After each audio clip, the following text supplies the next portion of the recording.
வேலூர் மாவட்டம் காட்பாடி தாலுகா கிறிஸ்டியான்பேட் ஊரக பகுதிகளில் அரசு உதவி பெறும் புனித சேவியர் தொடக்கப்பள்ளியில் தமிழ்நாடு முழுவதும் தொடக்கப்பள்ளிகளில் முதலமைச்சரின் காலை உணவு திட்டத்தை தமிழ்நாடு முதலமைச்சர் திருவள்ளூர் மாவட்டத்தில் தொடங்கி வைத்ததை தொடர்ந்து நீர்வளத்துறை அமைச்சர் துரைமுருகன், வேலூர் மாவட்ட ஆட்சியர் சுப்புலட்சுமி ஆகியோர் கலந்து கொண்டு காலை உணவு திட்டத்தினை தொடங்கி வைத்தனர்.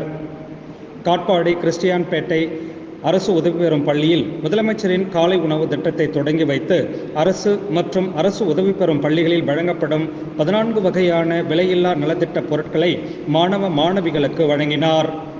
இந்நிகழ்வின் போது ஊரக வளர்ச்சி முகமை திட்ட இயக்குனர் ஆர்த்தி, தமிழ்நாடு ஊரக வாழ்வாதார இயக்க திட்ட இயக்குனர் உ. நாகராஜன், ஒன்றிய குழு தலைவர் வேல்முருகன், துணை மேயர் மா. சுனில்குமார், 1வது மண்டல குழு தலைவர் புஷ்பலதா வன்னியராஜா, 1வது மண்டல மாமன்ற உறுப்பினர் அன்பு, மாவட்ட ஊராட்சி குழு உறுப்பினர் சுலோச்சனா கிருபாகரன், ஒன்றிய குழு உறுப்பினர் காந்திமதி சேட்டு, மாவட்ட முதன்மை கல்வி அலுவலர் சே. மணிமொழி, ஊராட்சி மன்ற தலைவர் அனிதா இளங்கோ, தேர்ந்தெடுக்கப்பட்ட மக்கள் பிரதிநிதிகள், அரசு துறை சார்ந்த அலுவலர்கள் மற்றும் பணியாளர்கள் என பலர் உடனிருந்தனர்.